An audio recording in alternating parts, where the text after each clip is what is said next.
What's up, guys? Honky Kong here, and I want to talk about the Washington shooting yesterday. First of all, rest in peace to all the victims, innocent victims of this deranged fucking madman, psychopath, piece of shit, Aaron Alexis, whatever his name was. May he burn in hell for all of eternity, hopefully. And we'll talk about primarily two things. The first thing regarding this the shooting is the media's role in covering these stories.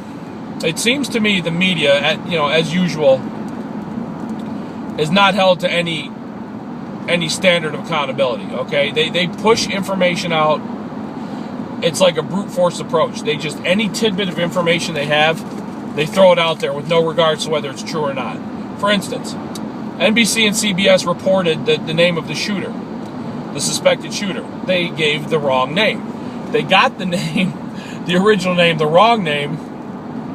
They got off a fucking ID card they found laying on the ground. The ID card, it was probably the card of some guy running for his life. And they put that shit out there. They constantly kept changing the number of casualties, up and down, up and down. The number of shooters, they kept changing. Oh, the cops are looking for 2 shooters. Now they're looking for 1 shooter. Now they're looking for 2 more shooters. I mean, it's almost like they just show up, they push out so much information, so fast, they don't give a shit whether it's right or not. And I've seen it time and time again. It happened in Sandy Hook. And the worst part about that, the way they do this shit, is you have these fucking retard moron conspiracy theorists who latch on to these early false reports and create entire fantasy world scenarios out of them. Look at what happened at Sandy Hook. You got morons who truly think that shit was a hoax. They really believe that. Oh, well, because one of the early reports said there was another person stalking around in the woods. People have built entire, these motherfuckers who call themselves truthers. They built up entire theories around one false report from the stupid, irresponsible fucking media. So media, yesterday's covering this, boo, thumbs down, you guys are fucking trash. Moving along. I want to talk about how the people are, the bodies are still laying dead on the ground. And you already have fucking shitheads calling for gun control, and shitheads on the other side going back at the guys calling for gun control. You got the left-wing pussies. Oh, we need more gun control. Immediately, is this shit still going on? They're going at. And then you got the right-wing fucking nut jobs like myself going back at them, making our arguments, our case. And it's really a shame because the people aren't even dead and buried and we're already at each other's throats. I just want to say to both sides, shut the fuck up. Can we at least wait till this is over with and people have had time to grieve for their lost loved ones before we make this another national gun control debate? I've been thinking a lot about this gun control today. We're never going to be able to snap our fingers and make firearms disappear.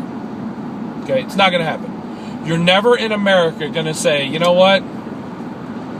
It's time to turn in your guns. That will never happen. Because you will instantly, overnight, create an American insurgency. That's never going to happen. Okay? We're stuck with guns. Guns are here to stay. They're not going anywhere.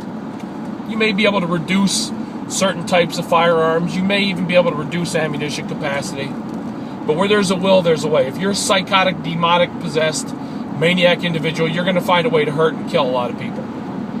They didn't ban fertilizer, and Timothy McVeigh used it to murder a whole lot of people. Okay? September 11th terrorists hijacked fucking airplanes with box cutters. Killed thousands of people with airplanes. If you have the intent upon doing evil, you will find a way to do it. Bottom line, flat the fuck out, alright? But I will say this, and look, I'm as far right as they come. I'm a big gun guy, but let me just say, we've got to do a better job at keeping firearms out of the hands of people with mental illness. Now, what we know about this Aaron Alexis is he's been treated for mental illness. He was treated at the VA. He's had run-ins with the law. In 2004, he had a firearms charge. But somehow, he still managed to obtain an AR-15 and a shotgun. There's reports he also had the handgun. Turns out he took the handgun off a dead police officer. So we have to do something in this country. We have to take a look at how these guys who go on and do these psychotic fucking rampages, how they're obtaining their weapons. And we have to do a better job at keeping firearms out of crazy motherfuckers' hands. It's something we've got to look at. It's something that has to happen. All right, moving right along. This guy killed 11 innocent people. That's sad and horrific. But if it was not for a very prompt police response, there probably could have been 50 dead. From what I understand, the police were there 5 to 7 minutes after the shooting started. And the fact that he's in a crowded building and he only killed 11 people is a testament to the swift response of law enforcement. And I'm the first guy to always say, fuck cops, they're shitheads, pension protect the motherfuckers when they don't do their job. Keystone cops, which I'm going to talk about one in a minute, actually. In this case, it appears that some brave law enforcement officers gave their lives to take this cocksucking piece of shit down, and they did it. So fucking rest in peace to those guys who went down fucking with a pile of brass at their fucking feet. They went out slinging fucking lead at this piece of shit motherfucker, and one of them took this guy out. So, rest in peace for them. Great job. And, in closing, Aaron Alexis, burn in hell, you cocksucking piece of shit. For all of eternity for you, I hope you get a fire and brimstone cock up your ass, you little fucking pussy. I want to talk about this, and now I want to switch gears a little bit and go over to a cop who just made a pretty serious mistake in North Carolina. A lot of you guys have probably heard about it, but this is a very interesting story. Like I said, I'm the first one to hang a cop out to dry if I think he fucked up. This story is very interesting to me because I don't know where to go with it. And I'm just going to tell you what happened. North Carolina, a young man named Jonathan Farrell. He was 24 years old.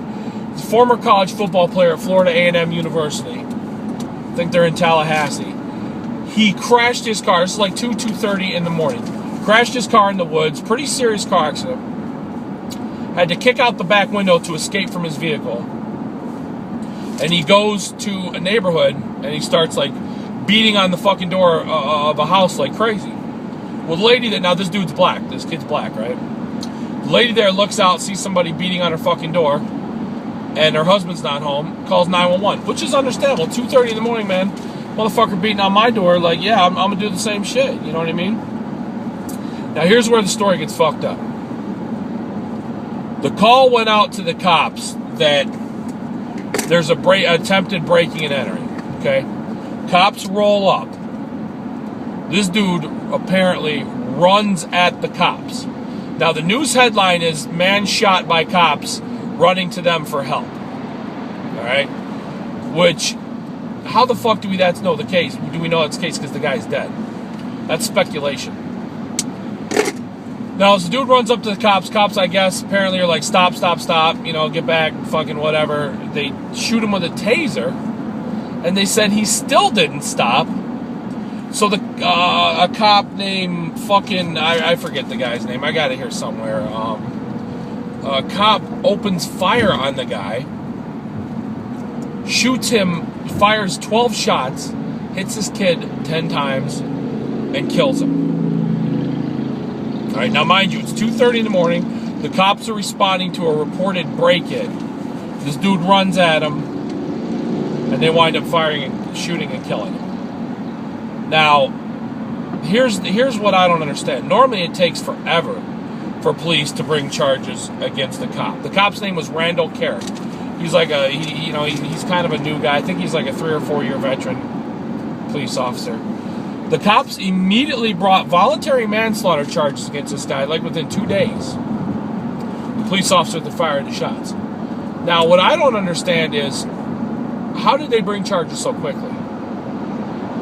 It takes a long time to bring charges against anybody, especially a cop. But they brought charges like that, which leads me to believe there's an agenda behind this, which I don't like. If you think the cop fucked up, do your homework, do your research, and charge him. In this case, I don't know, because it's 2:30 in the morning, they're responding to an attempted break-in call, and some guy comes running at him. Why didn't he do what they told him? Why didn't he stop, when he was tased, why didn't he hit the ground? Why would you keep running at the police? I'm going to be very interested to see the toxicology results when they come back. Okay? So, none of us really know what happened. We weren't there. Rest in peace to the young man who was killed. I don't know where to go with this. I really don't. I'm very concerned that this cop reacted how a lot of people would have. If I'm somewhere and a dude rolls up on me like that, runs straight at me at 2:30 in the morning, I very well might blow his fucking head off too. I don't know. Gonna be waiting to see what happens here. That's all I got. You guys have any thoughts, any feelings on this case? Any information I failed to mention in this case? Hit me up, man. I'm out. I'm gonna catch you guys later.